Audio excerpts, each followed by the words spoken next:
Welcome back, it's Wolftone. So I have a video here, I just came across it, it was released a couple of days ago, and it's on RTE News. So this is, the main broadcaster here in Ireland. It's sort of government funded, it's the big national broadcaster here. And they've had Dana Erlich, which is the Israeli ambassador to Ireland, who wants to come in and talk with one of the hosts. Now, unfortunately, I'm very sorry, I don't know this gentleman's name. I don't really watch RTE. I mainly consume online sources, so apologies that I don't know this gentleman's name, but I think he does a good job. And I'm gonna add some of my own comments, of course, because I found it really interesting what she says and the kind of narrative that she pushes. And I said I don't really make many videos, but I said I have to make a video on this because, yeah, she pissed me off. So let's start it off. Let's have a little listen. Announced that it was closing its embassy here in protest at what it called the extreme anti-Israeli policies of the Irish government. In the next few days, Ambassador Dana Erlich will leave Ireland. Shortly before we came on air, I asked her why her government had taken this drastic step and why it has accused the Irish government of anti-Semitism. It's not something that we take lightly. We do it when we evaluate and review what does anti-Semitism mean. And I welcome the call that the Taoiseach made that Ireland will be adopting the working definition of anti-Semitism by the IHRA. Yeah. It's signed up to it, and the IRHA says criticism of Israel similar to that levelled against any other country cannot be regarded as anti-Semitic. You're right. You're right. Yeah, exactly. We've already signed up to it. We know exactly what anti-Semitism is. We are not anti-Semitic in Ireland. We have not an anti-Semitic bone in our body. Like, we've never had a large Jewish population anyway. It's completely ridiculous for her to even say this. But I think it's quite interesting that her first response is just you have signed, yeah, like we have signed up, and she tries to make it seem like Irish people don't understand what anti-Semitism is, which is kind of ridiculous in my eyes. Like, Irish people know how to differentiate between the Israeli state government, which is very right-wing and ethnocentric and disgusting, and ordinary Jewish civilians in Israel. It's a very easy distinction to make. And when we criticize Israel, we criticize the government's actions, the slaughter that they have proceeded to put onto the Palestinian population. It's nothing to do with ordinary Jewish people. So let's continue. And we don't think that criticism of Israel is anti-Semitism. But when you break down the different criteria under that definition, unfortunately, the actions and rhetoric of Ireland have become anti-Semitic. And well, I'm looking at those examples. One of them, for instance, is denying the Jewish people their right to self-determination, of the right of Israel to exist. Ireland has always supported the right of Israel to exist. Right now, at the current atmosphere in Ireland, so many people are objecting Zionism.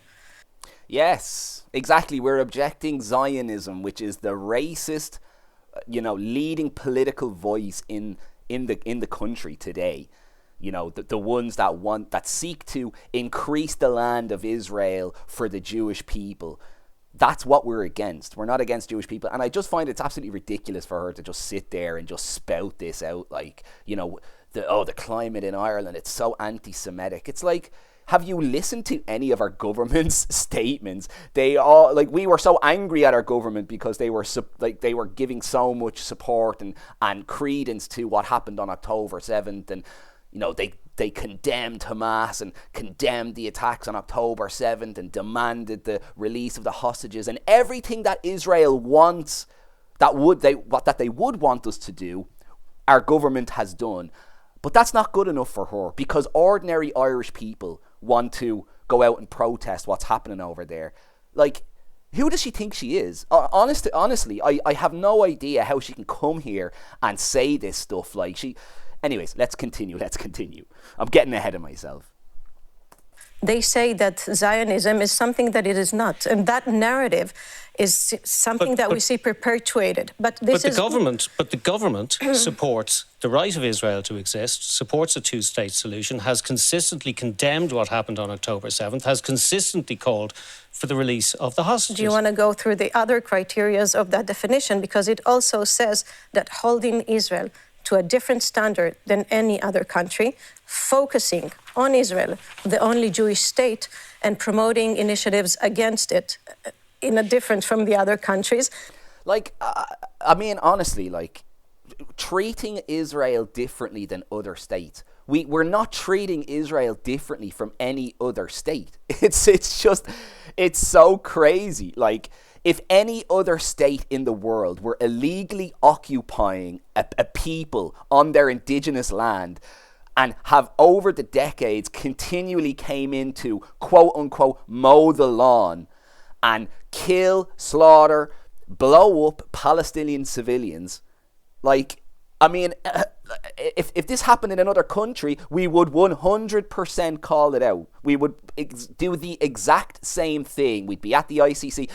We would be putting in, like, we would do the exact same thing. So this whole point is ridiculous that she brings up. And then focusing on the Israeli state because it's the only Jewish state. Number one, I think that's a disgusting thing anyway, to have an ethno-state in the world for it's a Jewish state for Jewish people. It's disgusting. We all know Muslims are basically treated as second-class citizens. They can say what they want. Oh, look at this Muslim Arab in this office here. Look at this Muslim Arab that we have in our Knesset. Like, and they all want a big round of applause because they have a couple of Arabs that have decent positions, whereas the majority of Arabs, they are looked on as second-class citizens in Israel. You know, I think the fact that it's an ethno-state is disgusting in itself, and it shouldn't be promoting itself as a Jewish-only state. If it was a real democracy like it says it is, it should be equal for everyone. It shouldn't be, you know, promoting Israel, Jewish religion, Jews everywhere. That to me is disgusting anyway. So I just completely fundamentally disagree with her point. Should I continue? Because there are more criteria. Yes, no, you're absolutely right. It does say that holding Israel to a standard that's different to other countries would perhaps be anti-Semitism. Israel prides itself on being the only liberal democracy in the Middle East. Mm-hmm. What other liberal democracy in the last year and a half has killed 47,000 people? What other liberal democracy has deliberately targeted healthcare infrastructure? Oh, now that was that. I like that. Now that was a great retort. They like to pride themselves. We're liberal. We're pro LGBT and all of this. And you see their IDF, you know, their social medias where they're promoting so many women soldiers and basically thirst traps. You know, good-looking Israeli women in IDF uniforms trying to basically whitewash, you know, what they're doing in the Gaza Strip.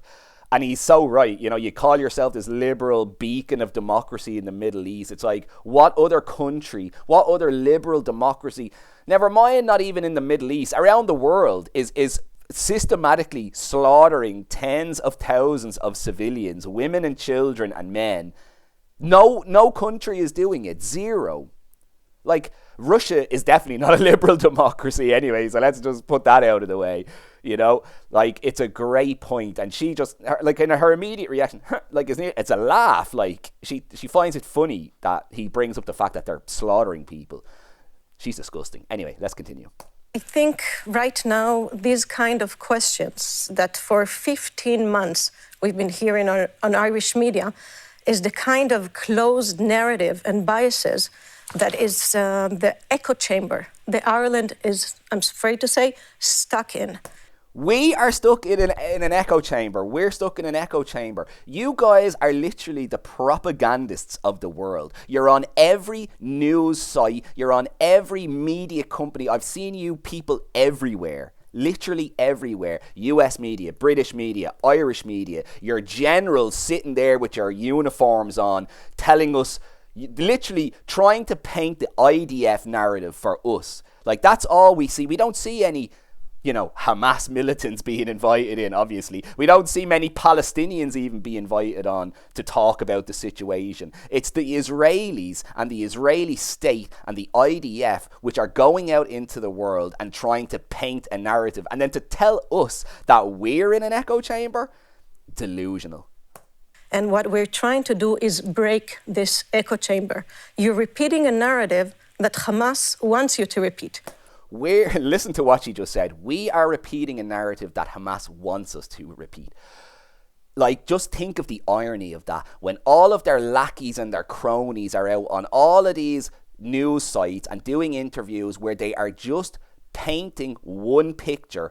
Hamas terrorists, Hamas did this, Hamas is everything, Hamas civilian shields, they're the problem. Whereas if like the IDF, they're not systematically slaughtering women and children and exploding their body parts across the mass graveyard of Gaza. It's just so disgusting to me. Like, it's very revolting, and I just don't understand how the Israeli state has allowed this kind of Zionist, anti-Arab sentiment to fester over the decades. Like, the Israelis want to talk about, Hamas and the Palestinians are, teaching their children from an early age to hate Israel. Like, I mean, it's just so ridiculous. Like, the Israeli state have actually been, brainwashing their own citizens to hate Arabs.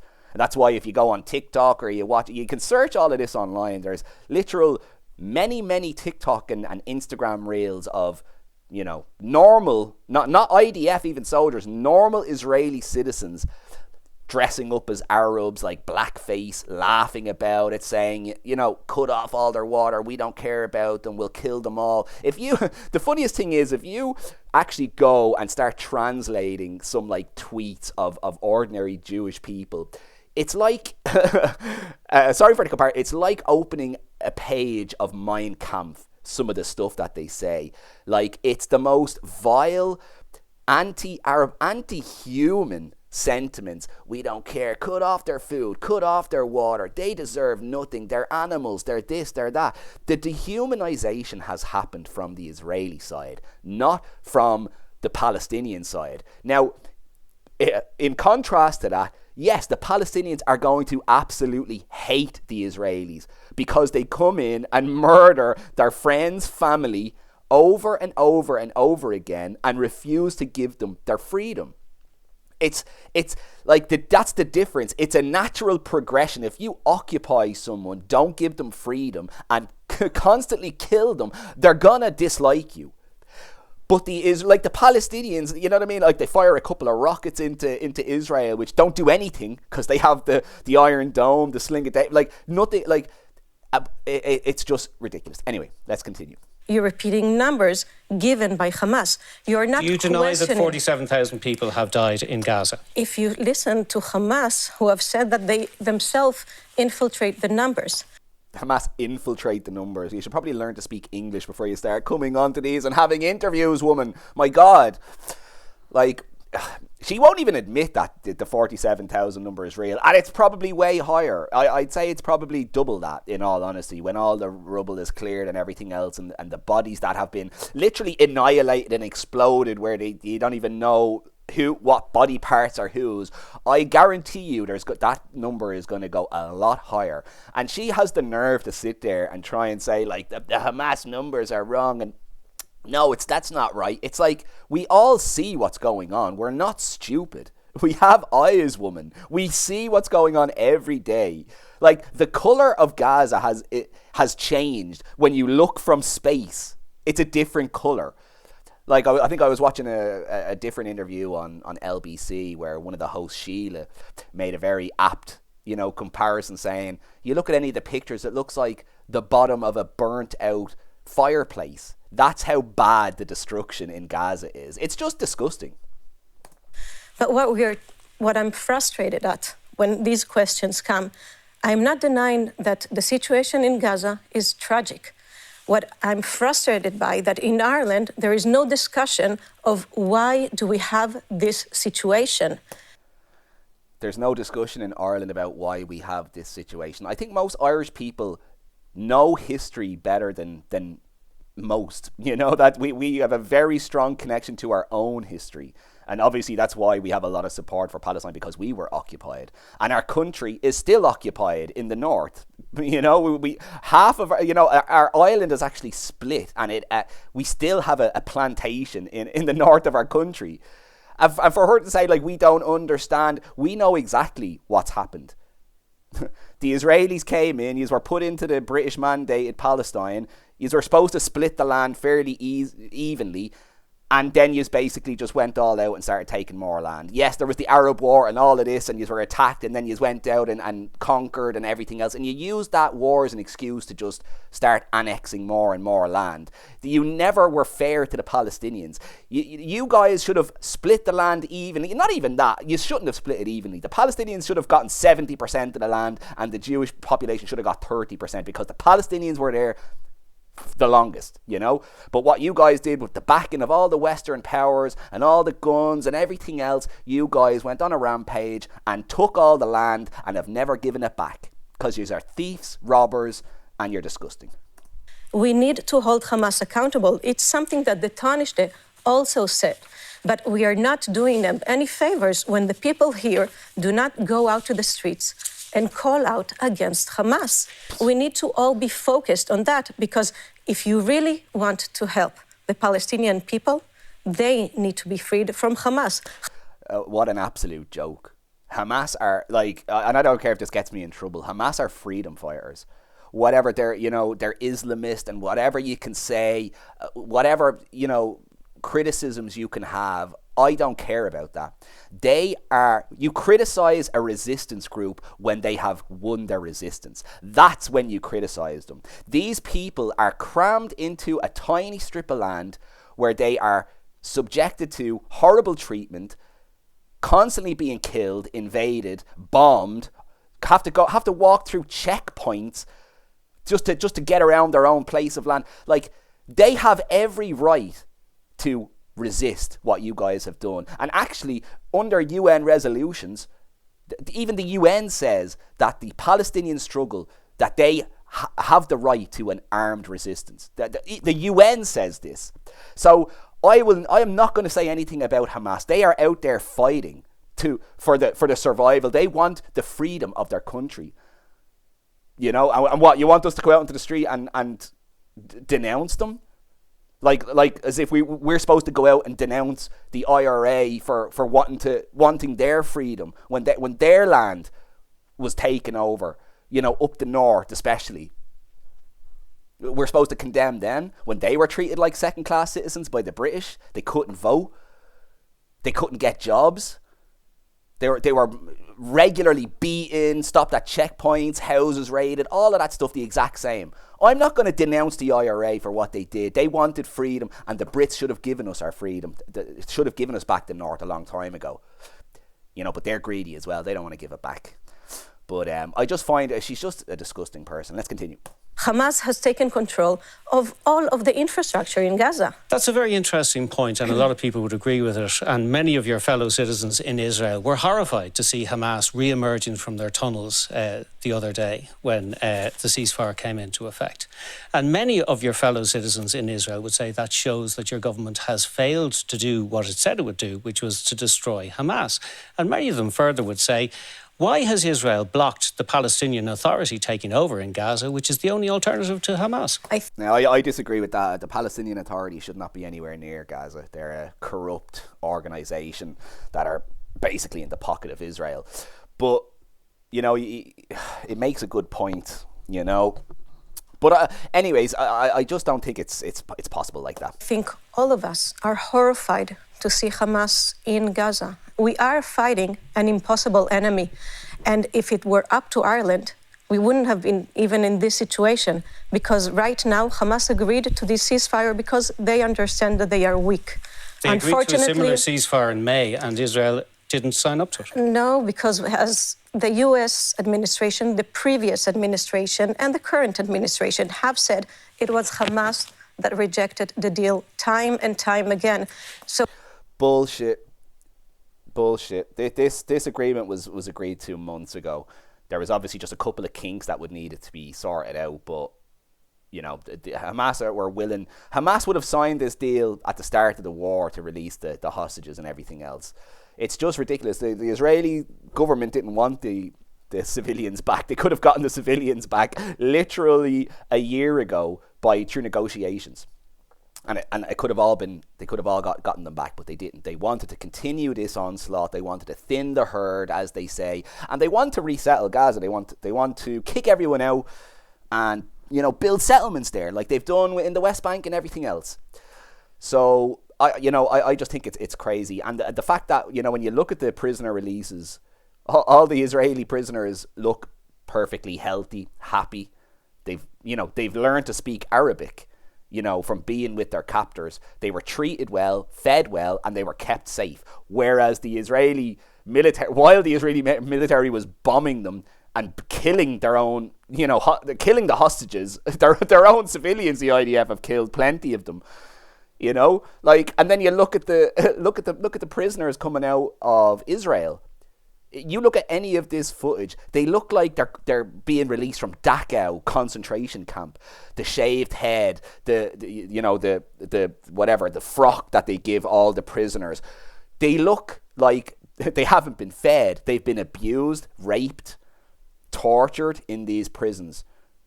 And that's fine, apparently, Whereas all the Palestinian prisoners come out happy as Larry, fed well, clean clothes, everything else, not abused.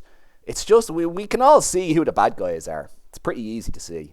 So my question to you, why do you not condemn Hamas? It's okay to be critical of Israel, but our in your government has conversation, condemned Hamas repeatedly and has condemned the events of October 7th repeatedly. Hamas listens very carefully to the international community. Thank God. We love you, Hamas. Big support from Ireland.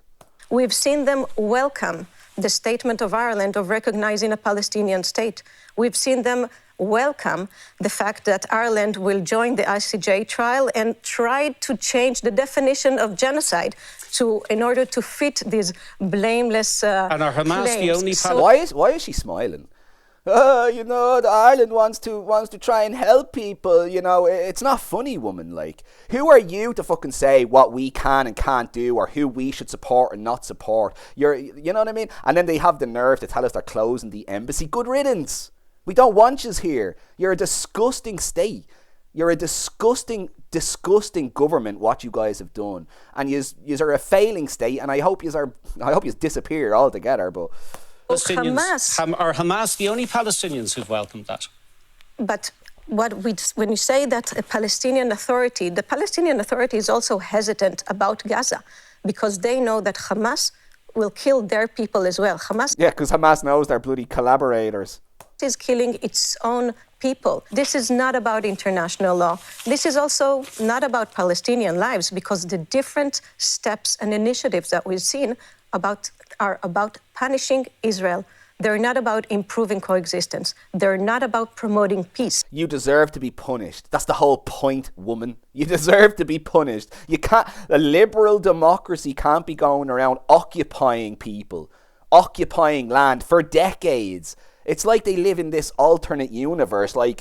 It's like, do you not see the giant walls you have with barbed wire all around the Gaza Strip? Like, these people want to be free. And this is the thing that boils my blood. And I'm gonna leave the video here because there's nothing really left at the end of it. But I'll just leave you with my thoughts. I just find it crazy that they haven't actually allowed the Palestinians to have their own state. Like, really and truly, this could have been solved decades ago. Decades and decades ago. They could have given the Palestinians their own sovereignty, give them a bit of land, and repair relations over the next couple of decades, and everything would be so much better. Like, the Israelis say, we can't give them a state because Hamas is going to run it, and then Hamas are going to be attacking us and want to kill us and all this. No, Hamas is fighting for their freedom. Once they get their freedom, they're not going to be attacking you anymore, because that would just be suicide. It would be the stupidest thing in the world. We've won our freedom. Now let's go attack them again, where it would be a legitimate war. It's a completely nonsensical, it's nonsensical. And also, I find it's just ridiculous that the Israelis are so scared of the Palestinians having their own state, when the Israelis have one of the most advanced militaries in the world, the most advanced fighter jets, the most advanced tanks, the most advanced guns, the most advanced bombs. They have a giant army, and half of their country are bloody reservists in the IDF anyway, so they have plenty of troops to call upon when they need them. Like, they have the Iron Dome, the Sling of David. They've got the backing of the biggest military in the entire world, the US. Like, what, you're telling me you couldn't defend yourself? You couldn't sit on your border and defend yourselves? No, that's too difficult for you. It's so ridiculous. Like, it really annoys me. And I think I've probably gotten a little bit more annoyed in this video than I normally would like to, but I'm sick to death of what's going on over there, and I wish there was more that, you know, we could do in Ireland and in the West in general. You know, it's very sad. And the fact that it seems to be so normalized in Israeli society to just keep people held up behind walls, and like, it's just like, how could you do that? I just don't. Where's the humanity? That, like, I feel like this world is losing humanity day by day. Like, what's going on in America with Trump and the slow march to fascism, which is happening. You know, they're opening a migrant detention camp in Guantanamo Bay.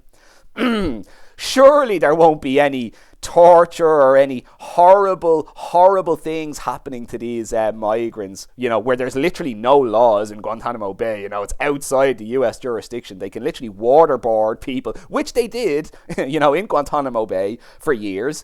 It's just they have ICE agents going around, you know, rounding up immigrants and just trying to ship them. It's disgusting what's going on, and it's all normalized, all of this talk. Like, we forget people. Immigrants are humans.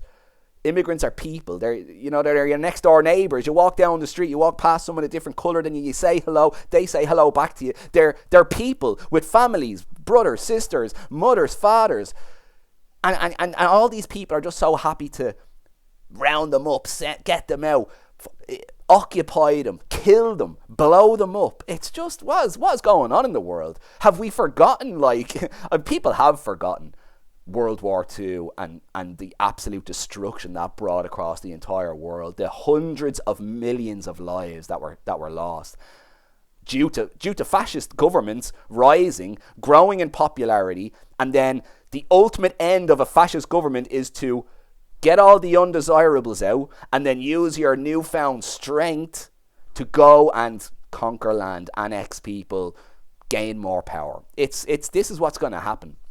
But anyways, I'm going to leave it here, guys. Thanks for watching.